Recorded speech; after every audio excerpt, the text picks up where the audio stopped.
boa noite a todos. Eu sou a Deise Antunes, voluntária do Maio Frutacor. Antes de começar, quero fazer minha autodescrição. Eu sou morena clara, pele clara, na verdade branca, olhos claros, cabelo castanho, estou de jaqueta preta, meço 1,58 e acho que é isso. Estou de jaqueta preta, calça preta também e bota. Então, iniciando aqui a apresentação, né? Estamos aqui essa noite, primeiramente, agradecer a todos aqui presentes, dizer que é muito importante que cada vez mais pessoas possam se mobilizar, ouvir e acompanhar, porque, na verdade, ela não é uma pauta isolada, ela é uma pauta para toda a comunidade, quando a gente começa a entender o contexto. Então, trazendo um pouquinho do Maio Frutacor, é um movimento nacional e internacional, que já está aí há mais de 5 anos, iniciou com 2 mulheres que estavam passando pelo puerpério e se tornou um movimento, foi crescendo e foi se tornando esse movimento que é hoje. E nesse domingo, né, foi lançado aí que ela venha se tornar uma ONG. Então, agora também é uma ONG para que possa, então, fortalecer e conseguir com que essa pauta ganhe mais força também. Então, ela nasce assim, esse movimento nasceu com um propósito muito claro, que é de tirar esse tema do silêncio, né? Dando voz a isso, a gente compreender a importância e a relevância e levar, principalmente, informação, acolhimento, mas de uma forma de ação, para que a gente não fique também só na palavra e a gente não consiga, de fato, construir algo, né? Então, ele vem amadurecendo, como eu falei, e vem impactando muitas vidas. Muitas mulheres vêm conseguindo trazer as suas dores, trazer esse movimento, conseguir compartilhar, porque muitas vezes o ouvir o outro já faz toda uma diferença, né? E então ele vem crescendo, por isso que cada vez tem mais ações, mais movimentos, e cada território, que seria uma cidade, né, ela vai sendo conduzida por voluntários e ela vai criando ações, movimentos, assim como hoje, assim como que a gente vai ter o dia 23, para que a gente possa trazer a temática cada vez mais aberta a todo o público. Então, isso é um avanço também, né?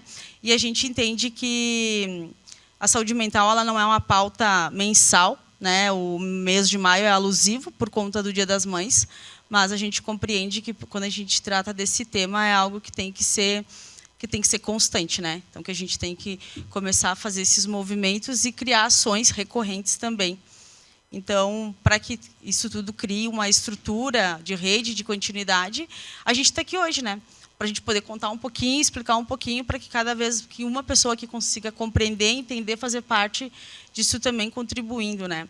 Então, a maternidade ela envolve muitas mudanças, né?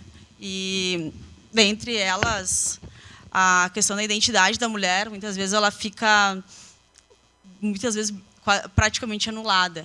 E isso não é um movimento feminista, nem muito menos assim com algo contra os homens, muito pelo contrário. A gente entende que é uma questão cultural mesmo. Então, a gente precisa fazer, e para que essa cultura mude, a gente precisa trazer os homens cada vez mais perto. Eles precisam compreender. Se a gente conseguir olhar para os números de quantas mulheres entram em depressão pós-parto, e o que mais surpreende é o quanto as mulheres se divorciam depois do pós-parto, né? Então, isso mostra que, além da nossa saúde mental, dos homens também, né? Porque não estão preparados, isso traz, para mim, uma provocação, né? O que a gente pode fazer para que possa, de certa forma, instruir? Porque se é algo recorrente, não estamos falando de um caso isolado, a gente está falando de uma recorrência. E eu mesma sou mãe do Pedro, de 8 anos, que está ali atrás, eu me divorciei com ele no puerpério. A gente estava casados há quase 8 anos e a gente se divorciou no puerpério. Então, foi um filho planejado, que tem várias situações, né? Às vezes não foi planejado, cada um tem a sua vivência. O meu foi totalmente planejado e eu fiz tudo organizado. Era com 30 anos, ia ser tudo aquilo, o script perfeito. E deu, de certa forma, saiu totalmente fora do meu controle. Acho que a maternidade já traz isso, né? Tudo sai fora do controle. E então eu percebo que não é um caso meu isolado. É algo muito recorrente. E quando a gente traz o tema então de mães atípicas, ele consegue ser um número muito maior. Então, a sobrecarga materna ela já existe, mesmo que tu tenha uma rede de apoio. imagina tanto quanto acontece quando tu está sozinha, né? E além da mudança do teu corpo, da tua identidade, porque muitas vezes a gente tem que abrir mão da tua carreira, e não é porque tu é obrigada, é que às vezes tu não consegue conciliar, tu tem uma escolha a fazer. Então, e a gente escolhe mesmo, entendeu? Tá tudo certo. Eu escolhi. Eu não fazia mais sentido para mim certas coisas. E, ao mesmo tempo, nesse contexto, a gente acaba não conseguindo mais se encontrar profissionalmente. Os amigos se foram, né? Tem uma música, os amigos se foram, o dinheiro acabou. Então, assim, tudo some, a gente fica totalmente sozinha. E até a própria família, às vezes, não compreende, que ajudar, às vezes, mais acaba te deixando nervoso ainda. Daí tu imagina tu passar por tudo isso e ainda passar por um divórcio, né? E tu ainda está na fase de amamentação, tu ainda está doando o teu corpo, daí tu está numa instabilidade financeira gigante, porque tu não tem, muitas vezes, nem condições de trabalhar, porque tu não tem com quem deixar teu filho. Daí a gente entra numa outra pauta super, né, importante, e eu vejo que nossa cidade ela é muito falha nisso, infelizmente, é a questão de contraturnos, né? Tempo integral, escolas, nesse sentido. Porque, cara, faz o quê com a criança se tu precisa trabalhar? Daí tu tem que escolher. Eu estava nesse lembro, tipo, eu faço o quê com o Pedro se eu tenho que trabalhar? Ou eu trabalho, mantenho o aluguel e a casa, ou eu deixo o meu filho. Então, eu consegui, graças a Deus, 50% na época da escolinha, mas nem todos conseguem, entende? Então, assim, e nem todos têm informação. Muitas vezes a gente vê que o pessoal não tem também, né? E outra, não tem vaga para todo mundo.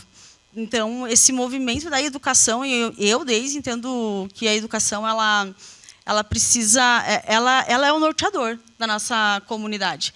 Então, quando a gente fala que a saúde mental materna não é uma pauta isolada sobre isso, no meu olhar, é porque o nosso futuro está na mão dessas crianças, que se a gente cuidando, né, já está assim.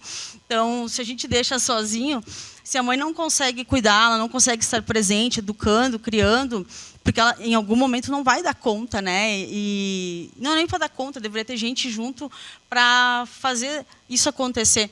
O que vai ser? Né? Daí, quando a gente fala da violência, vocês entendem que tudo se integra? Daí isso se integra à violência doméstica, à violência, questão sexual, porque daí a mãe tem que deixar a criança, deixa com o vizinho. Muitas vezes é abusada, a mãe nem sabe. Então, isso vira uma cadeia, uma corrente, e o impacto tem toda a comunidade. E a saúde mental no mundo está do jeito que está, mas a gente falando hoje, né, da questão da pauta de saúde mental, pegando Caxias, que estamos, infelizmente, com alto índice de suicídio entre crianças e adolescentes, isso é resultado de uma saúde mental materna que não está bem, e é urgente, é grave, precisa ser olhado para isso, tomado medidas mínimas. Então, quando eu digo mínimo, é o mínimo a gente poder sustentar a criança e poder trabalhar e ser mãe, né? Porque ser tudo isso é muito complicado, né? Ainda mais no momento que a gente fica sozinhos. E que a gente faça, né, de verdade, uma rede de apoio, que não fique só no script, para que ela exista de verdade, né? Que a gente se apoie, de fato, se ajude. E o se ajudar pode ser de tantas formas.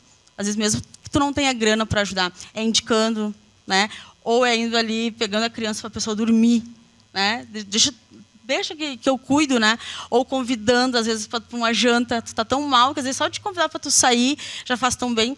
E a gente sabe o quanto esse momento é muito desafiador. Eu não quero me alongar muito por conta do tempo, é 10 minutos. Eloto, tá? Alguém está contando? Não? Não?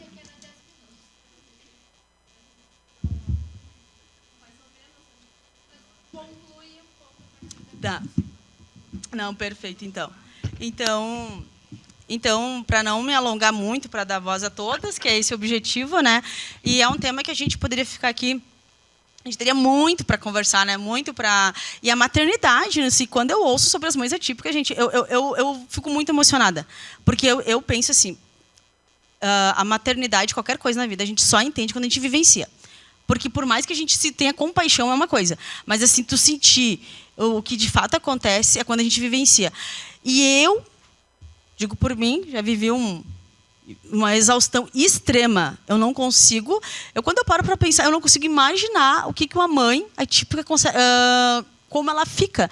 Eu tive muita dificuldade de lidar com a questão da exaustão e da solidão. Imagina alguém que está nesse universo que tem 4, 5 atividades, que quando tem muita sorte, ela tem meio turno para trabalhar. mas isso com muito sucesso, que a grande maioria não tem. E daí come como, né? E sustenta seu filho. Então é isso, sem mais delongas, para que a Tati também possa agora contribuir. Era um pouquinho disso que eu queria trazer, porque aquilo que eu falei do início é isso, né? O cuidar coletivo, que é o tema que a gente escolheu, exatamente por isso, porque não é algo feminino, não é só da mulher, não é só para quem tem filho. Isso é algo que toda a sociedade precisa olhar, porque o resultado está nos números, né, todos que a gente está vendo aí, tanto de violência quanto na questão de saúde mental. É isso.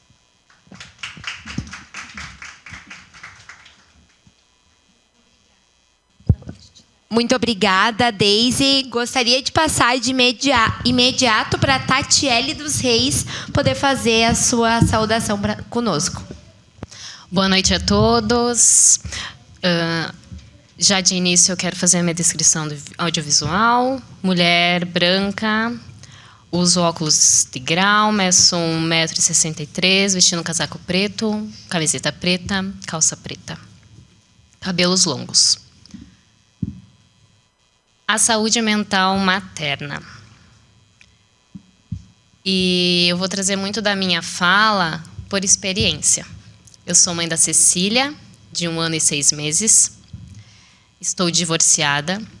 Então, eu entro neste número dos divórcios logo no puerpério e no primeiro ano da criança. Então,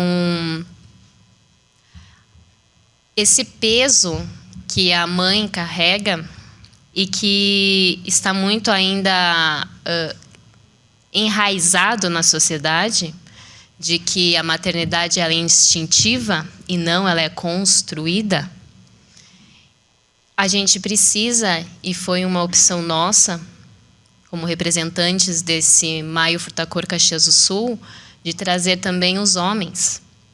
Porque eles são, sim, e fazem parte importante nessa causa. Parte importante na vida dessa mulher, na vida dessa criança. E vejo uma imaturidade muito grande entre eles e entre as mulheres também. Então, por isso que quando eu digo construção, é isso. A gente não sabe enquanto a gente não vive, não vivencia. Então, os homens também não sabem. E eles estão e devem estar aprendendo juntos, estando e dando o maior apoio e estando como uma grande, com um papel muito importante. E não apenas um pai de visitas, né? A presença deste pai e a saúde mental dessa mulher cria filhos saudáveis. Porque a saúde mental materna, ela é muito, muito importante pelos dados de depressão que temos, pelos dados de transtornos. E não é dito, não é falado, não é comunicado. E até as mulheres em si não conseguem se perceber neste momento, nesta fase. E por isso que é interessante a gente sempre falar, trazer a clareza dessas informações, para que a gente também possa nos observar. Nos observar se estamos neste estágio, se estamos precisando de um apoio psicológico, médico, de um profissional. A maternidade, ela traz uma culpa e não tem como tirar esta culpa. Mas a gente pode olhar e trabalhar ela muito melhor quando a gente tem rede de apoio. Porque sozinhas o peso é muito maior. A culpa de não fazer o melhor, a culpa de não saber fazer, a culpa de que está atrapalhando. Então, a gente sempre fala, e quando a gente está numa roda, não se desculpe pelo seu filho. Não se desculpe pela criança que ele é. E essa culpa, ela muitas vezes também não é vista, não é percebida. E com este acompanhamento médico, por isso que a gente traz, né, essa importância de políticas públicas, para que toda a sociedade possa nos auxiliar nessa grande causa. Essa sobrecarga emocional, ela nos mostra como não somos amparadas o suficiente e o necessário.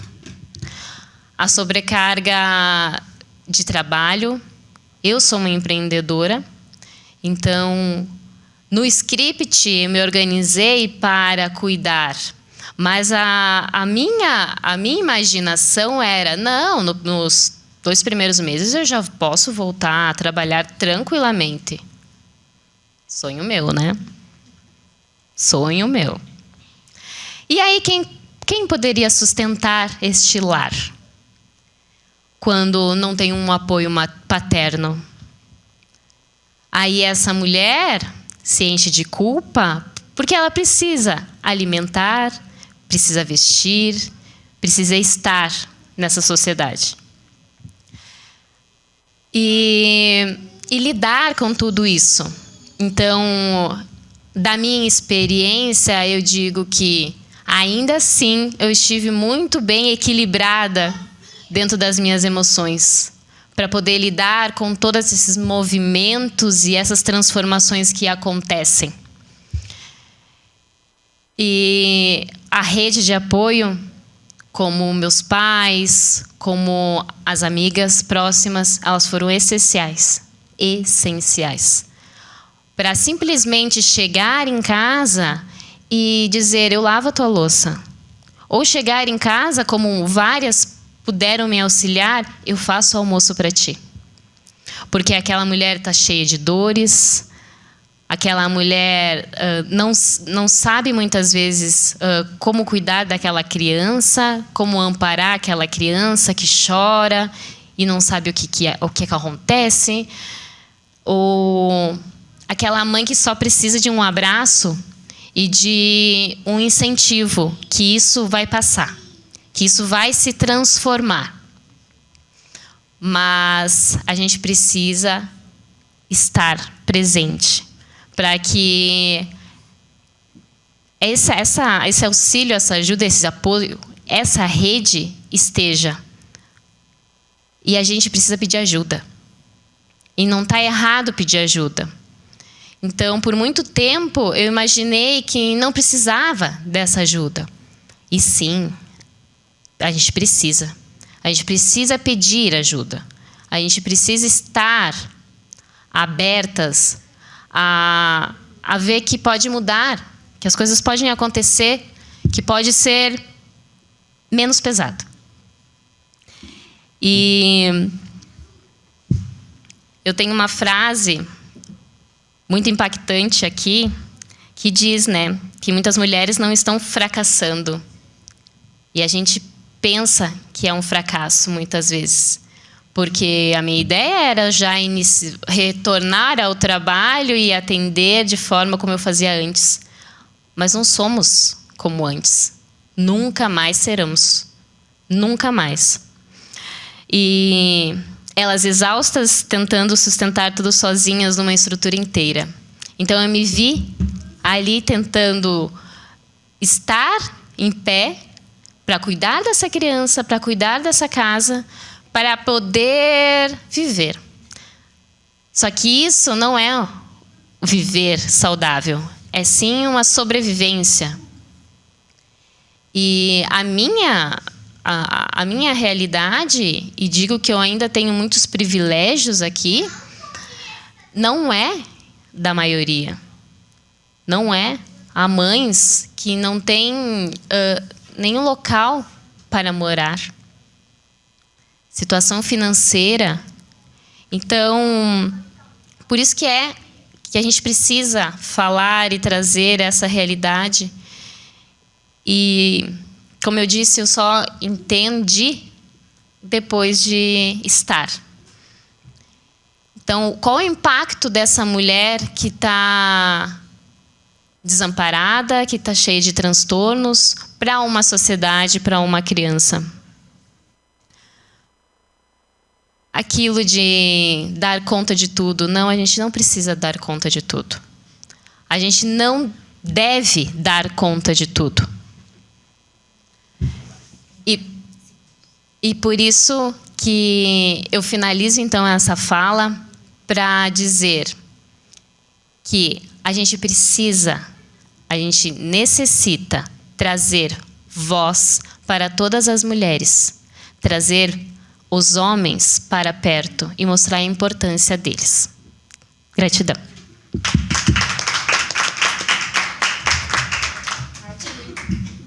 Tati, muito obrigada por compartilhar conosco algo que dá para ver que sai de forma tão sensível e profunda de dentro de ti. Muito obrigada.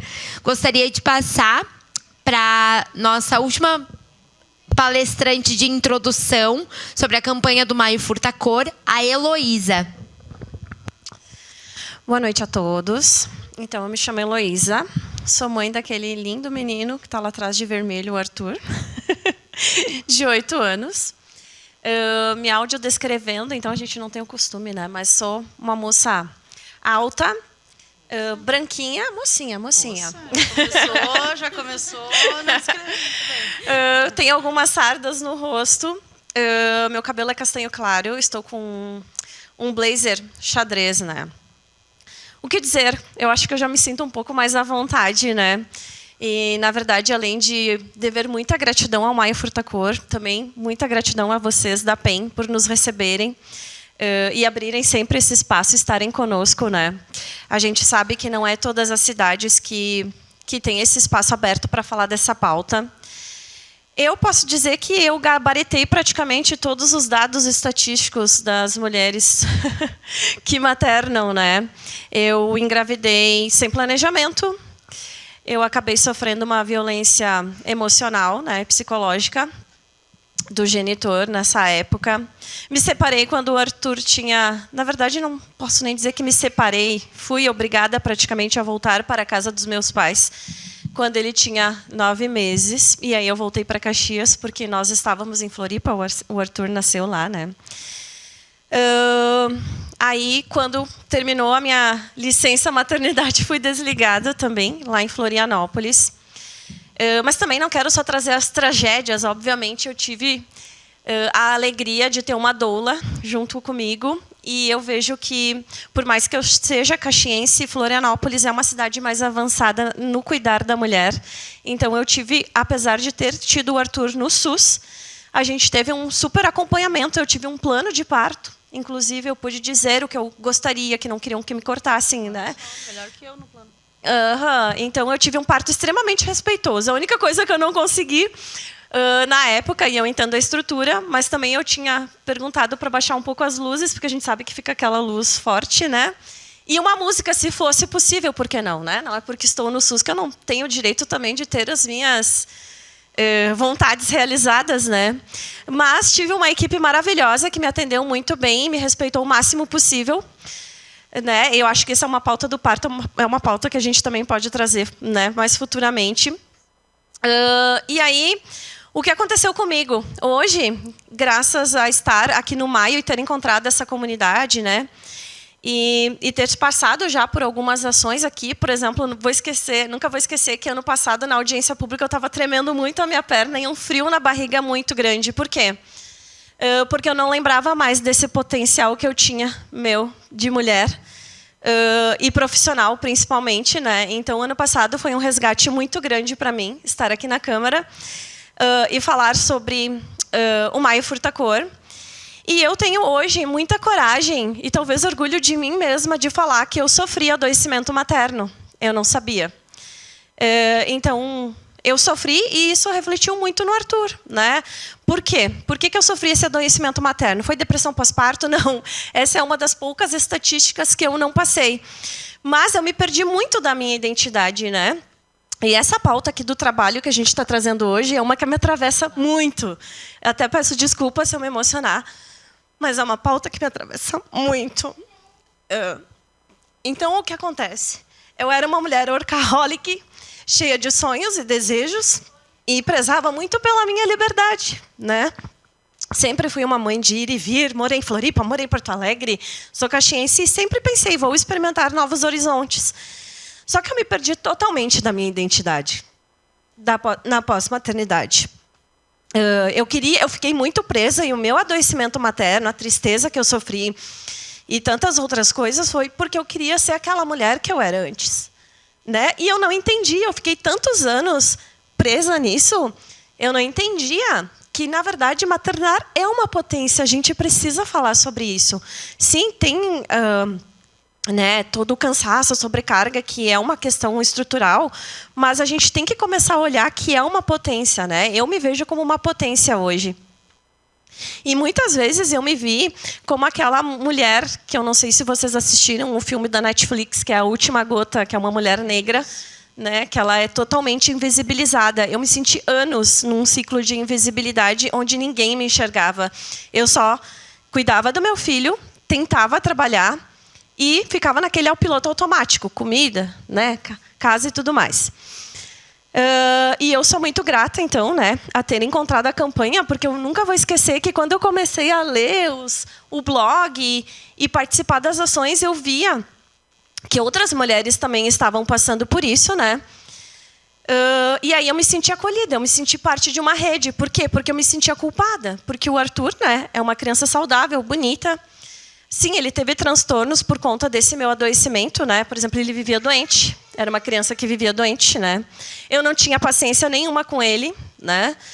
Então, são muitas culpas, porque daí depois, quando eu fazia alguma coisa, eu ficava extremamente culpada, porque, meu Deus, por que estou tratando ele assim, né? Ou fazendo determinada ação, e eu não entendia que era um adoecimento, né? Então, ele já sofreu aí por alguns transtornos de ansiedades, mas hoje já estou em paz comigo mesmo e entendo que fiz o melhor que eu pude. E hoje, para mim, sucesso é criar ele bem, né?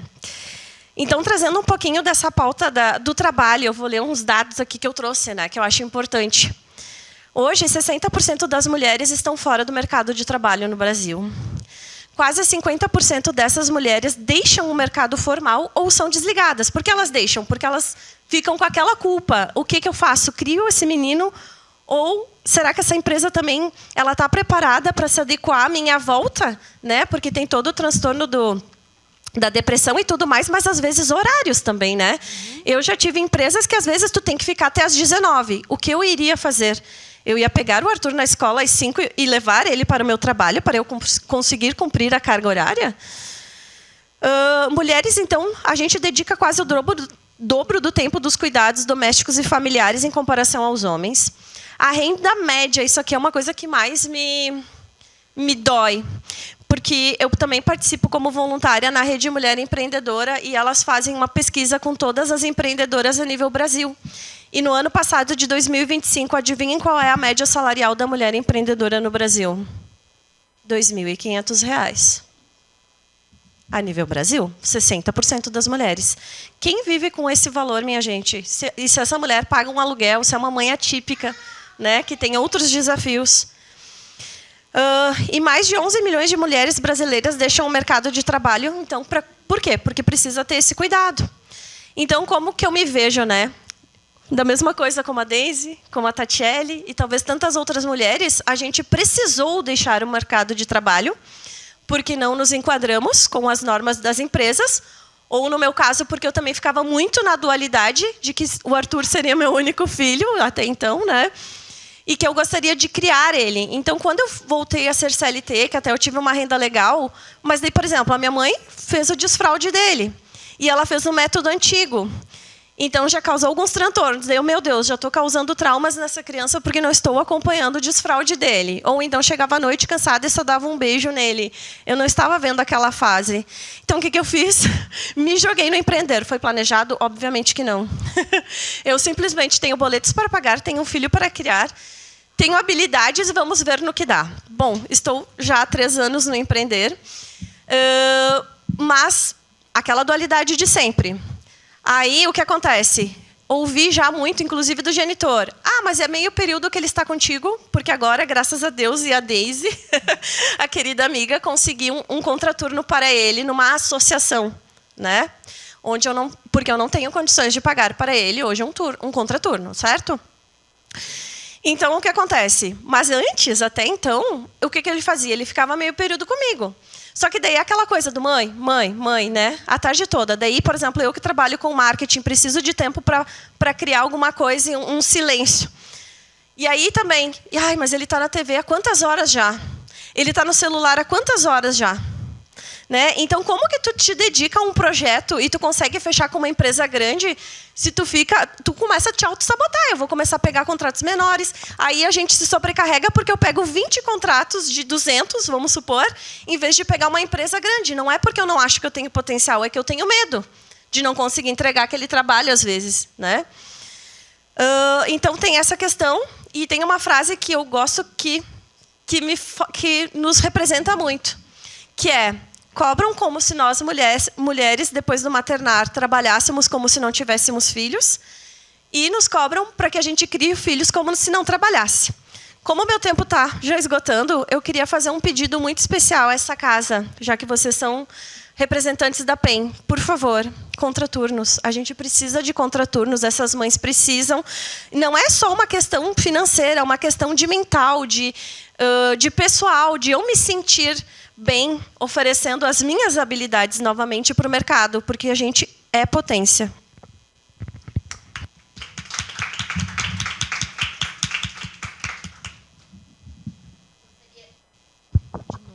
Todas as vezes desligada. Eu gostaria de agradecer muito a Heloísa, a Daisy, a Tati, que falaram das suas experiências pessoais, mas que são coletivas, né? Ainda não sou mãe, mas por acompanhar vocês, principalmente, eu consigo ter a noção de que a gente não pode romantizar, como por muito tempo foi na nossa sociedade. A romantização do papel de ser mãe. Há muitos desafios. Os desafios, eles são grandes, mas é grande também a potência de cada uma de vocês. Para darmos sequência, eu gostaria de chamar a Jussara, nossa mãe atípica, sempre atuante, com o Davi, mãe do Davi, para falar um pouquinho aqui conosco.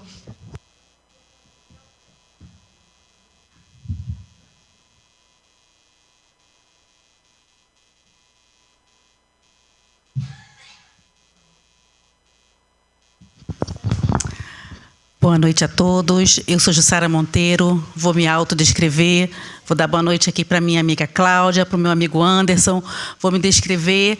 Eu sou uma mulher branca, eu estou acima do peso, eu sou loira, porém com 5 dedos de raiz, falei isso hoje para minha amiga Cláudia, 5 dedos de raiz, estou com uma calça preta, estou com a blusa do projeto Cuidar é Coletivo, aqui do Maio Futacor, que eu ganhei, da minha nova amiga Elô, e eu estou com uma jaqueta preta. E também estou com uma bota preta, tá? Pois bem, eu fiz aqui um texto, porém, escutando todas vocês falando, o meu texto se encaixou em tudo. Por que se encaixou em tudo? Porque eu sou uma mãe. Sou uma mãe como todas aqui. Sou uma mãe e uma mulher. Engraçado que quando a Elô falou para mim assim, coloque todas as suas atividades. E eu coloquei mulher. Eu coloquei mulher ali porque a mãe, ela esquece que é mulher.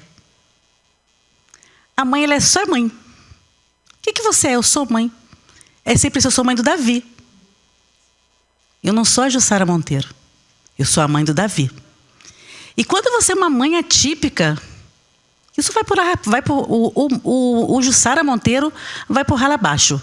É claro que eu sou das poucas privilegiadas que tenho essa identidade por conta da minha luta, por conta da minha liderança. Mas a maioria de nós... Então, eu estou aqui para falar da maioria de nós. A maternidade atípica, ela rouba sonhos. Ela rouba sonhos porque, como eu escutei aqui nas falas de todas vocês, temos sonhos, temos ideais, temos um mundo de possibilidades. Qualquer um de nós temos, apesar de estarmos num mundo muito preconceituoso, mas temos um mundo de possibilidade. Mas quando nasce uma mãe atípica, isso é tolhido, isso é cortado. Ficamos sem as mãos, ficamos sem as pernas. Porque como fazer isso? Como fazer isso se você tem que cuidar de uma criança que você acha que só você sabe cuidar? Que você acha que só você tem a possibilidade de cuidar. E mesmo assim, quando você quando você divide essa sobrecarga, ninguém aceita. Como disse Elô, como disse uma das duas ali, que os homens somem na maternidade atípica. Hoje existe um estudo que 93% dos homens vão embora quando chega o diagnóstico. E o diagnóstico chega nos 3 anos de idade. Então a mulher está ali, né, casada. Quando dá hoje o diagnóstico vem um pouco menos, né? Mas quando dá ali 2 anos, 3 anos que sai o diagnóstico, que aquele homem sabe que vai ser duro, vai ser pedreira, ele vai embora. Aí nisso vai embora a expectativa também daquela mulher, porque ela vira, aí ela tem mais um título, ela não tem mais um nome, um sobrenome. Ela é mãe atípica solo. Vem um sobrenome de solo. Ela é mãe atípica solo. Então a maternidade atípica, ela só agrega coisas pesadas. Sim, nós temos sim muitas felicidades. A felicidade de quando tem um avanço fora da curva que as crianças neurodivergentes não têm, né? Tem antecipado, como a fala, como a locomoção, como o aprender algo. E a gente faz sim, a nossa felicidade sim, ela existe. A maternidade atípica sim, ela não é só tristeza, só que ela é um peso. Ela é um peso que tira de nós a possibilidade de sermos alguém. A Elô falou para mim assim que ontem teve um debate aqui, uma roda de conversa, né, onde a advogada Andréia, né, falou sobre o BPC Loas. Nós tivemos na conferência, né, na conferência da mulher, e a vereadora Estela e a Andressa, elas lembram que eu subi naquele caminhão e dei uma fala, foi em outubro ou foi em setembro a conferência? Outubro. Eu dei uma fala lá, porque a gente estava caminhando até o Planalto, né? Fomos fazer uma caminhada, e eu falei assim, mulheres, simplificando aqui, né? Mulheres, vocês olhem pelas mulheres de suas cidades, você peça ao seu legislativo e ao seu executivo para que olhem para as mães atípicas que querem trabalhar, porque nós não queremos viver do Loas. Nós não queremos viver do Loas, porque a Elô falou que a empreendedora é 2.500. Só que a mãe Loas recebe um salário mínimo, que é 1.500. Menos R$1.000 do que você falou, Elô. O que uma mulher faz com R$1.500? O quê? Só do benefício, exatamente isso. A gente escuta essas coisas, sabe? E eu falei assim, peçam, eu não sei se no projeto da vereadora Daiane pedir a diminuição da fiscalização, da contribuição fiscal. Eu falei algo desse tipo que agora me apagou da memória. Eu pedi ali, eu falei assim, peçam para que vocês, peço para que o seu legislativo, o executivo, façam projetos para que deem benefícios fiscais para as empresas, exatamente isso. Benefícios fiscais para as empresas, para que nos contratem, porque realmente nós somos mulheres, infelizmente. Me doía muito falar infelizmente, sabe? Só que o tempo me trouxe que algumas palavras tristes, elas têm que ser ditas. Têm que ser ditas para que todos acordem. Então, infelizmente, a gente não somos mulheres que podemos ter, que possam trabalhar o tempo normal de um funcionário que não tem uma criança típica. Porque a mulher, a mãe, porque mesmo que essa mãe for casada, quem chama é a mulher. A escola chama a mulher. Olha, seu filho fez isso, vai a mãe. Aí tem terapia. A terapia, 2 terapias no mínimo, para uma criança conseguir desenvolver, no mínimo. Desenvolver. Então, 2 dias, ou na parte da manhã, ou na parte da tarde, essa mulher vai ter que sustentar trabalho. E para o empreendedor, quem quer uma funcionária dessa? Tirando as que são servidoras públicas, porque é lei, mas quem é que quer? Então, o nosso governo tem que fazer algo por essa mulher. Então, dá incentivo fiscal para essas empresas, para que a gente possa trabalhar, para que a gente possa ter essa flexibilidade. Aí fala assim, ó, a criança tem flexibilização na escola, a criança tem flexibilização no horário. Sim, mas ninguém olha que a mãe também vive de flexibilidade. Gente, a mãe atípica, ela vive de flexibilidade. Se ela não tiver flexibilidade, ela não vive. Ela não vive. Hoje nós aprovamos com a colaboração da PEN, né, que eu levei um projeto, a nossa associação Teia Juntos, levamos um projeto primeiramente para a vereadora Andressa, que era para se fazer a Semana Municipal da Maternidade Atípica, que seria uma semana, que vai ser uma semana de conversas, uma semana que com o passar do tempo, vai se trazer políticas públicas, vai se trazer conversas para que tudo aconteça, vai trazer a possibilidade dessa mãe que nunca consegue fazer um exame, uma mamografia, uma coleta de qualquer coisa que seja, qualquer exame, e que a gente coloque aqui dentro do nosso município essa possibilidade para que isso aconteça. Porque essa mãe, ela vive em função dessa criança. E eu fui contar essa novidade para todos os grupos que eu conheço. E eu cheguei num grupo, que eu prefiro não falar nomes. E eu coloquei, foi aprovada a lei. Fiz um cardzinho bonitinho, né? Colocamos lá. E o líder desse grupo falou assim, e para os pais? Aí eu, tudo bem. Eu falei, sim, realmente. Os pais merecem, sim. Quem sou eu para falar que não, que os pais não mereçam? Porque nós estamos aqui por todos. É todos por todos, todos por um, por todos, correto? Então, sim, vocês merecem, sim. Porque existem pais, sim, que estão ali, que se dedicam, sabe? Que passam perrengue, sim. Só que ele falou assim, o que traz de benefício isso? E eu expliquei o que trazia. E chegou uma hora que esse cidadão falou para mim assim, você sabe, porque eu expliquei que, por que só para as mães? Eu falei todos os motivos, por conta da incidência, porque acontece, que a sobrecarga, tudo é conosco. E ele falou para mim assim, no grupo, tá, para todos lerem, você sabe que se tivesse qual a frase que ele usou? Se tivesse a frase eu vou esquecer agora, mas vou dar um exemplo aqui. Se o governo, né, o município, desse um apoio familiar, um apoio familiar para esse homem, ele não abandonaria a mulher. Aí eu, como assim?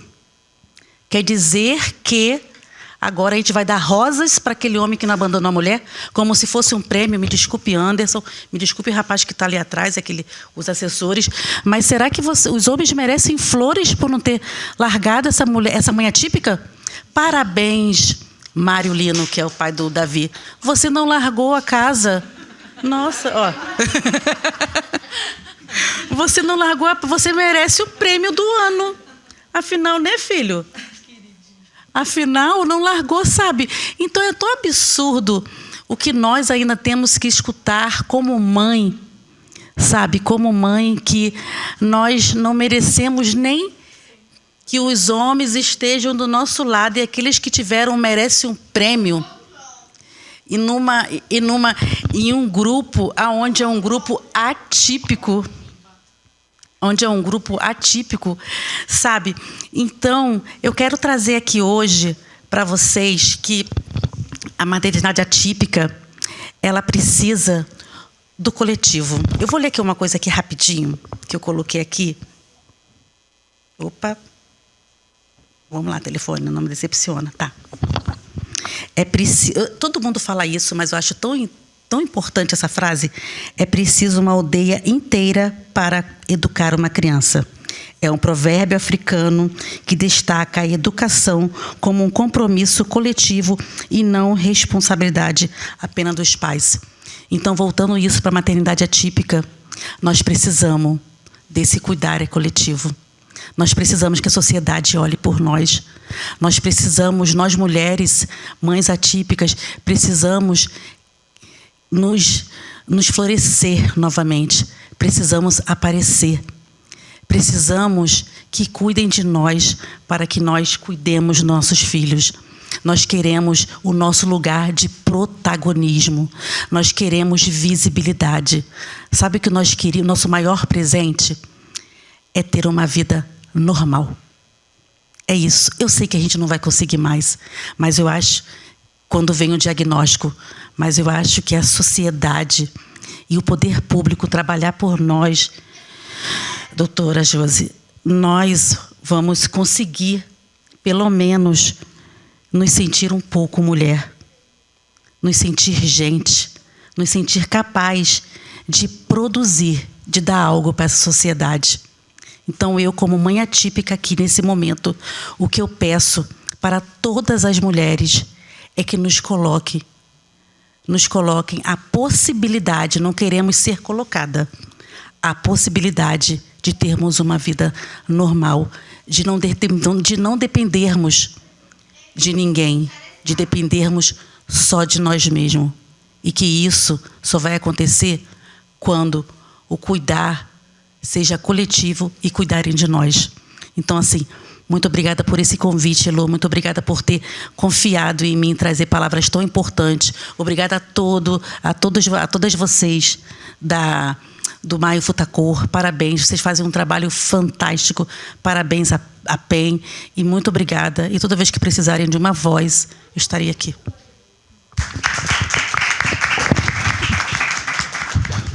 Muito obrigada, Jussara. Sempre muito assertiva nas suas palavras. Gostaria de chamar, então, de imediato, a nossa doutora, que irá fazer uma fala mais técnica, jurídica, sobre essa questão, mas que também é a mamãe do Inácio, a Larissa Gonçalves. Boa noite a todos. Obrigada, Elô, pelo convite, pela oportunidade de estar aqui com vocês hoje. A minha audiodescrição: eu sou uma mulher branca, com cabelo curto, com luzes loiras. Estou de preto, com um casaco rosa. Eu me emocionei muito com as falas de todas as mães aqui. E é muito interessante a gente falar sobre essa questão da maternidade, né? E eu gostaria, inicialmente, né, antes de entrarmos na parte técnica, até para a gente, né, se conhecer melhor, de compartilhar com vocês a minha maternidade. Eu sou a mamãe do Inácio, né? Como a Estelinha comentou, ele tem 2 anos e meio. E eu sou muito, muito, muito grata, muito abençoada por ter um maridão, assim, que pega firme comigo mesmo, que é totalmente progressista, feminista, e abraça comigo todas as lutas mesmo da maternidade. E sempre foi assim, sempre a gente planejou o nosso filho. Eu tive uma doula também maravilhosa, que inclusive faz parte desse movimento do Maio Futacor, que é a Larissa Simon. E meu parto foi maravilhoso, assim, realmente muito abençoada. Sempre tive uma rede de apoio muito grande, principalmente da família do meu marido, que me ajudou muito no primeiro ano da maternidade. Mas, em contraponto, toda essa rede de apoio me tolhia como mãe. Porque, é difícil a gente dizer isso, mas eu tive um sofrimento materno muito grande no primeiro ano do meu filho, porque eu não podia ser a mãe dele, com as minhas próprias escolhas, com o meu poder, com a minha decisão. Ele vai comer isso, ele vai fazer aquilo.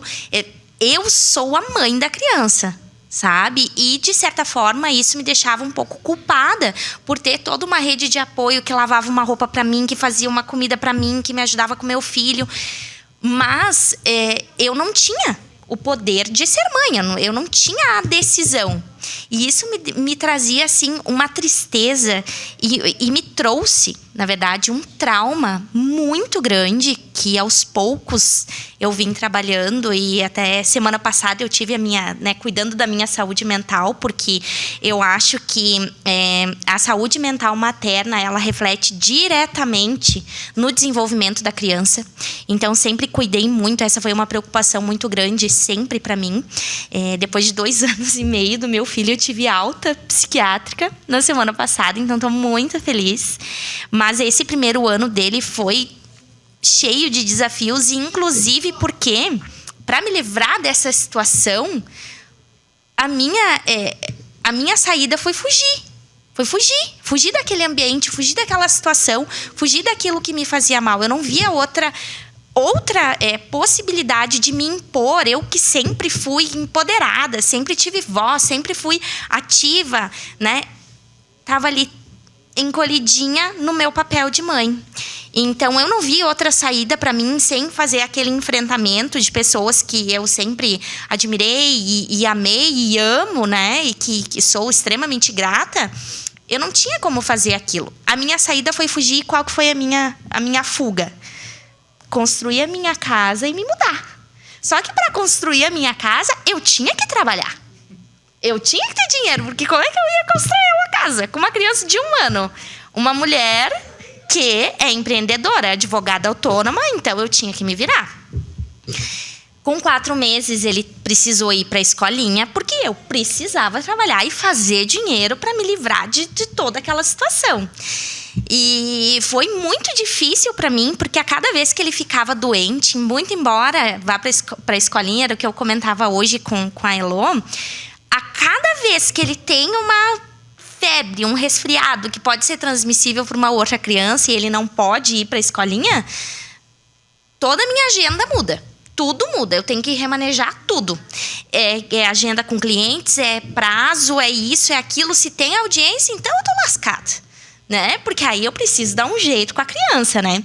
Então, foi muito difícil. Muitos clientes, né, veem só a doutora, não veem que atrás tem uma mãe. E o meu filho vai ser sempre a prioridade para mim. Sempre número 1. Mas é muito difícil a gente conseguir contrabalançar isso com a questão do trabalho. Especialmente quando a gente é empreendedora, né? Que a gente precisa, às vezes, dar o cano, né, no cliente, fazer alguma coisa para conseguir encaixar e deixar o teu filho como prioridade. E pior ainda, para as mães CLT, que, inclusive, né, as mães atípicas, mas eu sempre tinha comigo essa questão. Imagina isso, eu faço todo esse remanejamento de agendas e tal, fico com ele, né? Ele tá doente, às vezes tem que ficar 1 semana. Vou me virando, né? Vou dando um jeito, deixa ele vendo um pouquinho uma tela, mas aí não pode deixar muito também em razão do desenvolvimento da criança, então vem a culpa materna, mas sempre fazendo esse jogo. E ainda assim eu sou privilegiada, porque eu sempre tive esse questionamento, essa questão. Imagina uma mãe CLT, que o filho fica doente e a mãe não pode mandar a criança para a escola por 1 semana. E o atestado da criança, ele vai justificar as faltas, mas ele não vai te dar o direito de receber. E aí é que está um ponto da nossa CLT, né? Na Constituição, agora entrando na parte jurídica, né? A Constituição é linda, maravilhosa. Assina embaixo, assim, um mundo perfeito, né? A maternidade protegida, tudo lindo. Ninguém fala dessa parte aqui do sofrimento da mãe, né? Mas a nossa Constituição, ela prevê isso, mas em contraponto, olha lá a CLT. Se isso acontece com a mãe, e aí, o que acontece? O que abona a falta de uma mãe CLT é um atestado em nome dela. Ok. Agora, um atestado em nome do filho vai justificar, mas não vai te dar o direito de receber por aqueles dias. Então, e uma mãe atípica, né? Que não é só quando a criança fica doente lá, que seja 1 vez por mês, fica 1 semana em casa. É todo santo dia. E aí faz o quê? Né? Então, assim, muito embora a gente tenha toda essa questão da proteção constitucional, a gente tenha diversas políticas públicas, inclusive ressaltando, né, que para quem não tem uma rede de apoio, que é o caso de muitas de nós, uma rede de apoio familiar, uma rede de amigos, a gente sempre tem, né, as entidades públicas que poderiam, no nosso caso aqui, né, a gente tem Defensoria Pública na nossa cidade, tem Ministério Público, tem os CRAS, né? Então, isso também atua. Quem não tem a rede de apoio familiar, uma rede de apoio de amigos, afetivo, enfim, deve buscar esses órgãos para, de certa forma, flexibilizar um pouco essa sobrecarga materna. Porque a sobrecarga, ela destrói mentalmente. Se destrói mentalmente, vai ter reflexos no desenvolvimento da criança. E aí é com isso que muitas famílias acabam definitivamente se desmantelando, né? O pai foge. E aqui a gente não deve dar flores para os que ficam, né? Mas a gente deve ressaltá-los, né? E é engraçado, porque nessa questão da legislação, até muito pouco tempo atrás, a nossa legislação, vindo de um histórico patriarcal, né? Horroroso, mas ela previa dias, nem uma semana, de licença paternidade. Hoje em dia, a gente já avançou um pouquinho. Não é nem perto o cenário ideal, que seria uma licença paternidade igual à da mulher. Que, inclusive, outro dia, até comentando com o meu marido, se a gente tivesse um outro filho, né, eu poderia trocar a minha licença maternidade para eu continuar, né, empreendendo, enfim, advogando, e você ficar com a criança no mesmo prazo que eu teria, que se fosse em 4 meses? Não, ele não pode. Por quê? Porque ele é homem. Olha que lindo, né? Que maravilhoso isso. Isso que o meu marido, ele, né, cuida junto, pega junto, mas simplesmente pelo fato dele ser homem, o nosso tempo é diferente. É lei, né? Eu não posso trocar, eu não posso passar por cima. Então, essa é uma das coisas que me deixa muito indignada, mas que também é um apelo, né, aqui na nossa casa, para que a gente consiga, né, aumentar isso, que é o que a gente busca, né? Dignidade, igualdade, para que a saúde mental da mulher e o seu maternar como um todo seja mais leve, e assim a saúde das próprias crianças, o desenvolvimento, né, traga impactos na nossa sociedade a longo prazo, que é o que a gente busca. É por isso que nós estamos aqui nessa noite fria, né, porque a gente acredita numa mudança, e eu acredito e luto todos os dias por um mundo melhor para o meu filho. Então, que esse mundo, um dia, né, idealizado, possa realmente ser uma realidade para ele. E que é o que vocês e todas nós sonhamos, né? Então é isso. Obrigada. Estela, deixa eu falar uma coisinha só. Só uma coisinha. Senão não sou eu, né? Senão não sou eu, né? Nesse nosso bate-papo todo, né? Essa audiência maravilhosa. Eu esqueci de falar 2 coisas, doutora, todas vocês vão concordar comigo. As mães atípicas, as que trabalham, quando elas têm uma profissão, porque muitas delas têm, né? Perto do todo, são poucas, mas muitas delas têm, elas sempre colocam a sua função em relação ao filho. Quando é uma advogada, ela vai para a área da inclusão. Quando é uma terapeuta, ela busca fonoaudiologia por conta da criança que tem algum problema. A minha vice-presidente, ela está fazendo faculdade de fono, porque a filha dela não fala ainda, né? É não verbal. E outro ponto também, outro ponto que eu iria falar, eu esqueci, porque afinal estou na pré-menopausa, a gente esquece tudo. Acabei de esquecer. É isso, eu esqueci, não vai voltar. Exatamente, não vai voltar. Quando voltar eu falo. Então é isso, sabe? Até quando a gente tem uma profissão ligada à maternidade atípica. Isso é incrível. Tudo voltado. É claro, né? Porque a gente vive por eles, né?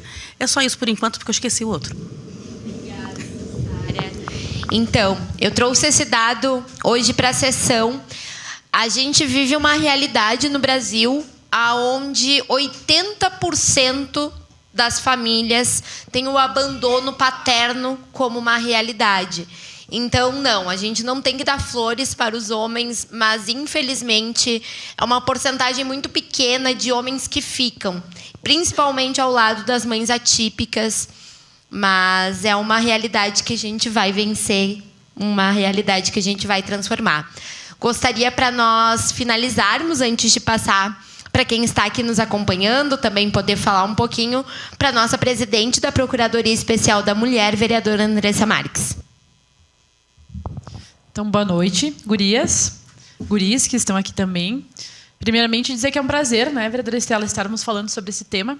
E eu queria trazer algumas provocações, na verdade, né, mas sempre é um aprendizado ouvir, né, e os dados, as percepções de vocês.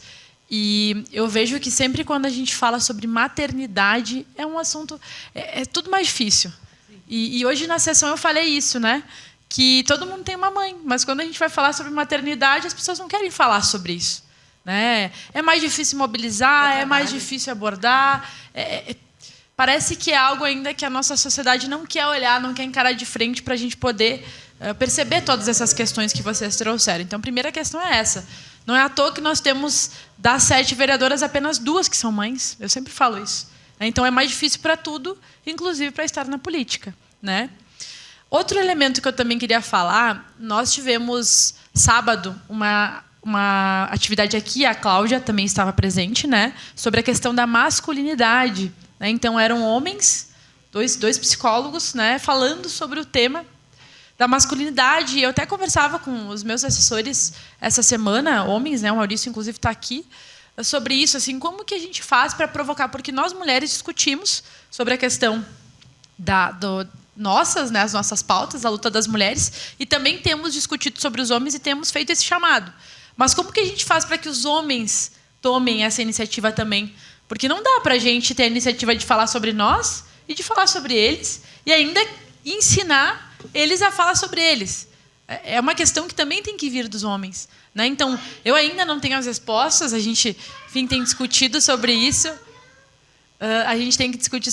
Mas como fazer com que os homens tenham essas iniciativas, sabe? Tu comentou sobre a questão, Larissa, da licença paternidade. Poxa, isso é um problema estrutural, porque concretamente as nossas leis, o nosso aparato jurídico legal leva para que a sobrecarga fique mais em cima da mulher. Isso é uma chancela do Estado para dizer a responsabilidade do cuidar do filho é mais da mulher. Né? Então, não está só no nosso discurso, não é só uma questão cultural. Ela vem carregada de elementos concretos que fazem com que a nossa realidade ainda seja assim. Né? E outra questão que eu também queria trazer para a provocação, assim, para a gente poder pensar juntas, né? E aí a gente sempre vem refletindo, por isso que quando a Jussara trouxe o debate da Semana da Mãe Atípica, eu achei que seria, né, essencial para nós, porque a nossa sociedade não reconhece o maternar como trabalho, não reconhece o trabalho doméstico como trabalho, tanto que a gente tem um discurso, muito... Eu sou assistente social de formação, e para mim é dolorido quando eu ouço as pessoas falando que as mulheres têm filhos para ganhar benefício. Gente, o trabalho que é ter uma criança, o trabalho que é... Então, resumir o ter filho para ganhar um benefício me parece tão cruel, e aí as pessoas não conseguem olhar para a sua realidade. Porque o quanto foi difícil para minha mãe ser mãe, quanto foi difícil para todas as mães, para todas as famílias, os pais que se preocupam e as famílias que também foram rede de apoio, quanto é caro ter um filho, né? Pela ausência do Estado, pela ausência da sociedade. Então, nós criminalizamos... Se nós estamos falando que ter filho precisa ser reconhecido como trabalho, falar, verbalizar que uma mulher tem filho pelo benefício é tu criminalizar as mulheres, banalizar, ridicularizar uma função social que é ser mãe.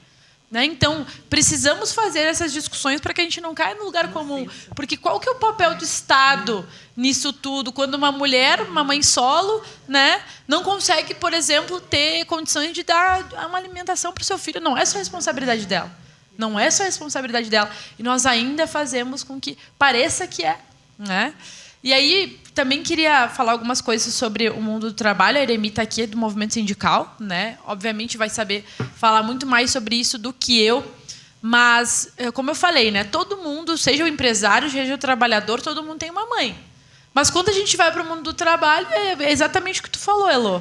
Querem que as mulheres cuidem dos filhos como se elas não trabalhassem e trabalhassem como se... Então, é mais difícil para a mulher ter acesso a um trabalho. Nós sabemos que não pode, mas as vagas sim. Né? Quem está contratando... Olha, eu já ouvi de mulheres mais jovens que perguntaram para elas se elas queriam ser mães. E isso é um absurdo. Eu já ouvi de mulheres dizendo que a chefe estava planejando ter filho, mas que ela pressionava as trabalhadoras para que as trabalhadoras não tivessem filhos. Então, ter filho também é uma questão de classe na nossa sociedade, que as mulheres trabalhadoras também não podem ter filho.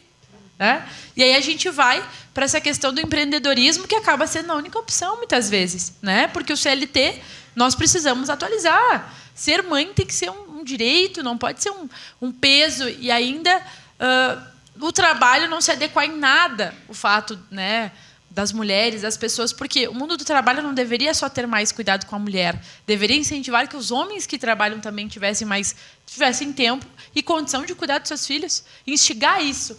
Né? Então, o Estado brasileiro e a sociedade, a gente precisa falar com as pessoas, tratar com as pessoas, sabendo e considerando que as pessoas poderão ter filhos e como que ter filhos seja um cuidado compartilhado. Né? Se a gente fala que a responsabilidade da criança é da sociedade, é do Estado e é da família, o ter filho deve ser tratado mesmo de uma forma compartilhada. Então, o trabalho precisa ter atenção e sensibilidade a isso. Os espaços que as pessoas vão precisam ter sensibilidade a isso. Né? Então, a gente precisa viver numa sociedade que normalize a questão de ter filhos, apesar de parecer que é óbvio, mas não é. Né? Eu também venho de uma família... Minha mãe... Eu tenho 7 irmãos. Né? E a nossa família era aquela família criminalizada quando nós éramos crianças pelo fato de ser uma família numerosa. Então, o quanto a nossa sociedade ela ainda está atrasada, né, nessas questões, eu acho que, em relação ao mundo do trabalho, tenho me provocado, tenho pesquisado alguns projetos de leis pelo Brasil, né, de formas de incentivo, né, tanto incentivo fiscal quanto incentivo de falar sobre as empresas, de valorizar os locais de trabalho que incentivam, né, e tem esse olhar para a criança, né, que, ao fim e ao cabo, é um olhar compartilhado com a criança. A vereadora Estela falou hoje de manhã, hoje vocês trouxeram também sobre isso da aldeia. Né, sempre trago o exemplo dos indígenas que eu conheço, da aldeia aqui de Caxias, que o cuidado com as crianças é totalmente compartilhado. Às vezes eu vou na aldeia e eu nem sei de quem que é o filho. Não sei quem que é a mãe e o pai biológico, porque todos eles cuidam. Né? Então, a lógica para eles é essa. Eu acho que a nossa sociedade ela deveria ser um pouco assim. Né? E para finalizar, gurias, eu acho que o movimento, assim, eu quero que vocês nos provoquem, né? Sei que vocês já fazem isso, por isso que nós estamos aqui, mas que nós possamos pensar em ações e em questões que a gente tem que trazer para que a gente cutuque, né, o mundo do trabalho, o Estado, para que a gente possa enxergar diferente essa forma que a gente tem lidado, né, as mães, porque nós estamos falando aqui de uma realidade que são as mulheres, que na maior parte, né, são sobrecarregadas, enfim. E essa questão do trabalho, eu tenho dito, né, as pessoas elas adoecem com o trabalho, porque o trabalho tem adoecido as pessoas, não é à toa que a gente tem falado sobre o fim da escala 6x1. Né, uma mulher que trabalha 6 dias na semana, um dia ela vai trabalhar cuidando da casa, cuidando dos filhos, então são vários turnos, você sabe melhor do que eu. Mas ter trabalho adoece, não ter trabalho adoece. Né? Porque as pessoas não vão ter condição a nada, né? E vem a culpa e tudo mais. Então, o mundo do trabalho também precisa ter um olhar diferente, porque o trabalho não pode ser motivo de adoecimento. Né? O trabalho não pode ser mais um motivo de criminalização das mulheres. Né? E nós temos que pensar e conversar com os homens fraternalmente, aqueles homens que a gente pode contar, sobre como que a gente pode fazer para que eles também tomem iniciativa de algumas coisas. Porque não dá, né, Estela? Eu vejo que aqui na Câmara nós somos em 7, então a gente tem que fomentar os debates sobre as mulheres, sobre a nossa perspectiva, e nós também temos que ficar puxando os homens para que os homens tomem a sua... Poxa, sinceramente, às vezes cansa. Sabe? E nós somos taxadas de várias coisas, e eu gostaria muito que os homens tivessem iniciativas também de provocar o Estado, de provocar a sociedade, de provocar o poder público, para que a gente alterasse essa cultura e não ficasse só vindo das mulheres. né? Então, são algumas provocações mesmo, mas eu acho que a gente precisa protocolar projeto de lei, né, se ela fazer indicação, fazer ação, fazer movimento que instigue, que a gente possa fazer com que o trabalho não seja mais uma carga. E também, né, para finalizar, a questão da renda. Como eu falei, ter filho é trabalho, cuidar de casa é trabalho. E quando uma mulher ela acaba, e eu não digo opta, porque optar é muito relativo na nossa sociedade, mas quando uma mulher acaba ficando em casa para cuidar da casa, para cuidar do seu filho, ela é tratada muitas vezes até mesmo como vagabunda, né? Perdão da palavra, e mais uma vez a mulher está querendo benefício para ser sustentada. Então acho que a nossa sociedade está assim extremamente atrasada em relação a esses temas, né? E as mulheres elas são culpabilizadas várias vezes por uma realidade que ela é social e não é individual, né? Então, seria isso as minhas contribuições iniciais, mas, como eu falei, aprendo muito com vocês e estou aqui mais para ouvir do que para falar alguma coisa. Obrigada, gurias, pelo espaço. Muito obrigada, vereadora Andressa. Agora eu queria passar para vocês que estão aqui. Por mais que estejamos em poucas pessoas, eu acho que são as pessoas que estão dispostas a iniciar e dar continuidade a um movimento que é muito árduo. Acho que o que a vereadora Andressa fala do desafio de tratar desse tema como algo central é demonstrado numa audiência pública que, infelizmente, não tem uma participação massiva nem dos nossos vereadores. Então, a gente precisa cada vez mais tratar esse assunto. Então, muito obrigado por vocês que estão aqui, que ficaram até o final. E, então, de imediato, Eremi, quiser vir aqui na frente usar esse microfone. Tem um sem fio? Ali, pronto. Eu vou ficar lá, acho que fica melhor. 3 minutinhos? Pode ser, não tem problema. Bem, boa noite a todas e todos. Enfim, eu acho que é um tema que não é tão novo, mas quando vocês falam assim que não é um movimento feminista, mas o movimento feminista ele traz todos esses temas. E a cada momento histórico da nossa sociedade aparecem novos temas, que é o nosso sentimento do lugar aonde a gente está. Aí eu fico pensando, quando vocês falam dos filhos, a Andressa falou que eles são em 7. Imagina a minha mãe, que teve 10 filhos. Todos os partos feitos por uma doula, que hoje o nome é muito bonito, né? Que era a parteira na época, que ajudava ela a ter os filhos. E aí eu quero falar do mundo do trabalho, porque eu venho do lugar onde eu ouço muito as trabalhadoras, que são as metalúrgicas. A grande maioria das trabalhadoras, quando elas têm filho, infelizmente, passou a licença maternidade, elas saem do trabalho. Isso é, assim, é difícil, muito difícil aquelas que continuam. A outra questão, assim, olha, nós, desde 2007, só um dado para vocês, desde 2007, nós lutamos para que o auxílio creche fosse para a criança. Isso quer dizer o quê? Que todo metalúrgico e a metalúrgica que tiver filho e idade para ir para a creche receba o auxílio.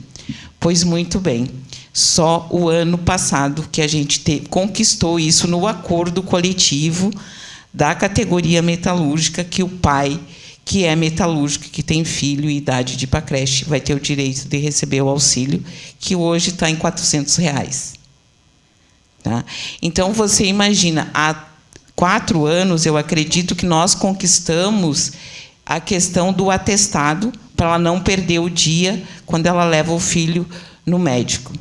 Ou, então, quando ela acompanha um idoso, porque, como nós somos cuidadoras, então ela tem esse direito. Mas é uma luta, porque, veja bem, gente, olha só, e eu não vou deixar de falar aqui nesse espaço, porque nós vivemos a pandemia, mas nós também vivemos o pandemônio, que foi ali que tiraram muito dos nossos direitos. Se a CLT está ruim hoje, ela vai piorar. Porque lá, quando tiraram a Dilma, que tiraram os direitos, eles não tiraram a Dilma, eles tiraram os nossos direitos. Eles acabaram com muita coisa. Então, a gente vai passar por um processo eleitoral Então, a gente tem que ver bem, porque muita gente que faz discurso aqui junto com as meninas, mas a postura é diferente. É diferente. Então, a gente precisa ampliar o projeto de cuidados que o governo Lula aprovou. Então, acho que a gente precisa trazer esse projeto para cá, para ver como que chega a todas nós. Eu acho isso. Eu não sou mãe, mas eu tenho minhas sobrinhas, as minhas irmãs que são mãe, eu sei como que é a gente ter. E só para me encerrar, eu tenho a minha manicure. Ela é mãe atípica. E, olha, eu acompanho ela muito com o filho dela. Ela levou para a escola, daí um dia tinha o instrutor, depois não. Gente, é uma luta mesmo. Então tá, obrigada pelo espaço, valeu, desculpa por passar do tempo. Mais alguém gostaria de falar? Alguns dos nossos meninos gostaria de falar para essas mulheres? Não? Então, gostaria... Claudinha, ele me ajuda.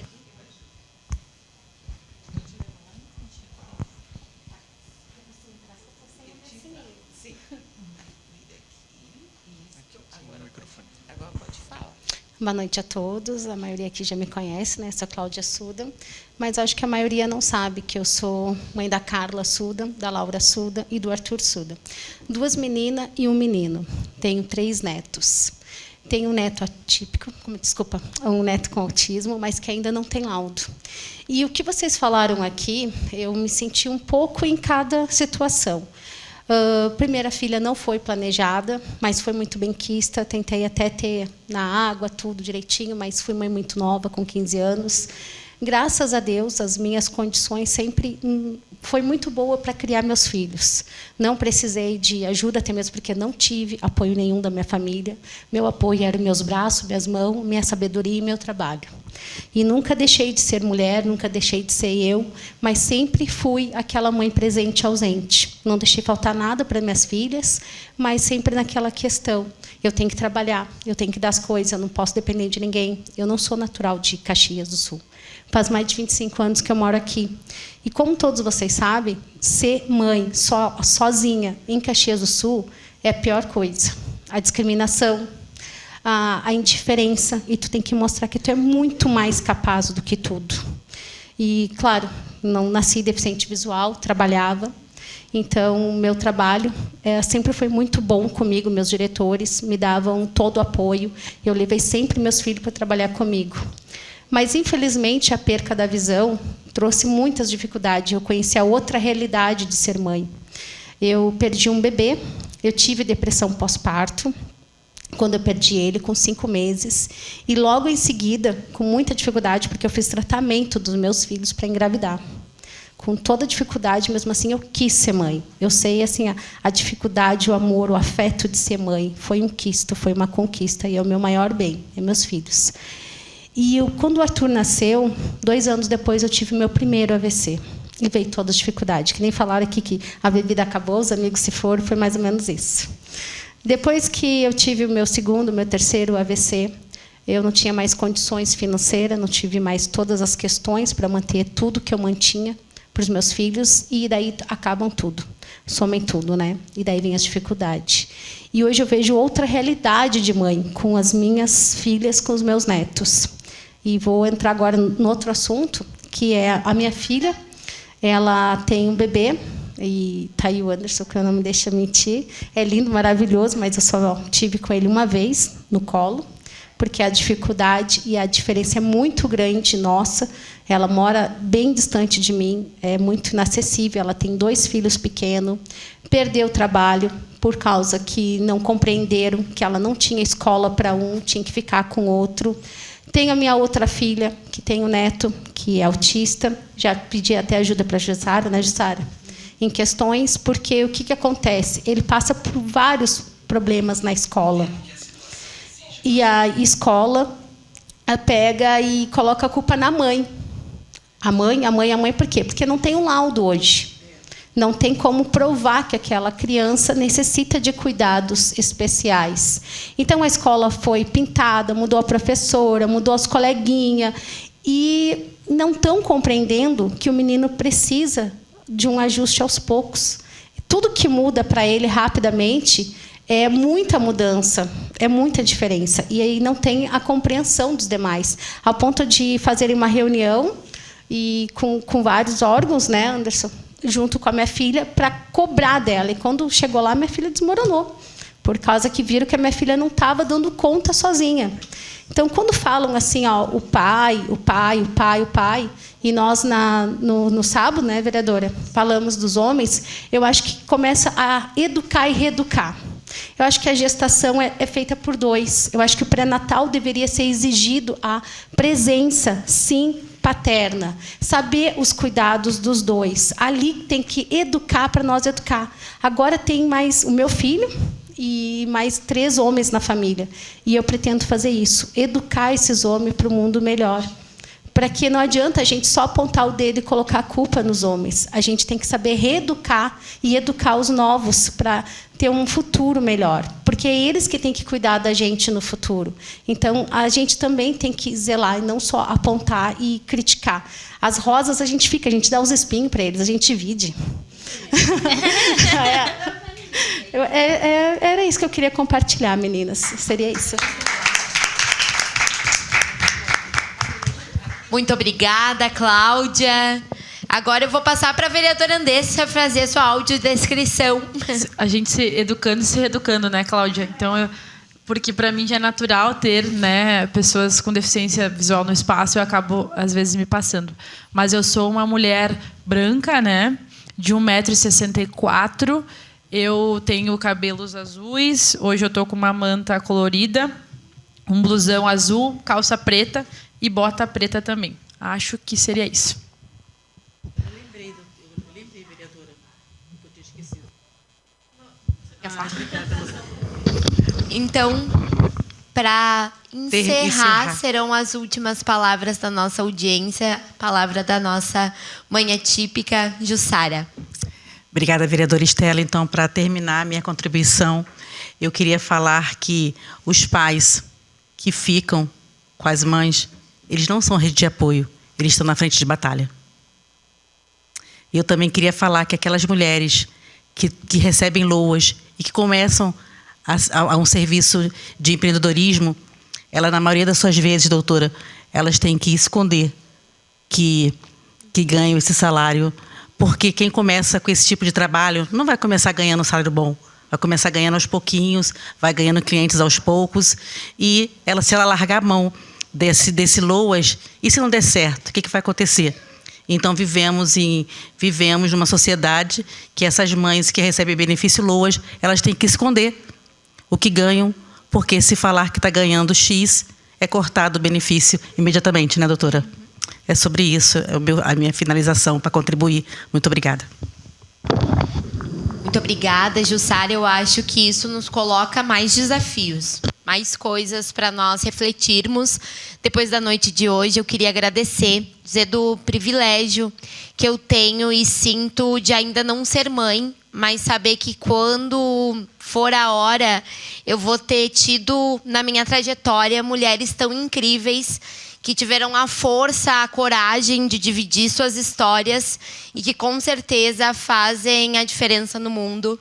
E é isso, Larissa. Vamos acreditar num mundo melhor para o filho e filha de cada um de vocês e acreditar num mundo melhor para nós também, para nós mulheres. Um mundo que nos violenta tanto comece também a nos abraçar. É isso. Dou como encerrado a nossa reunião pública de hoje. Muito obrigada.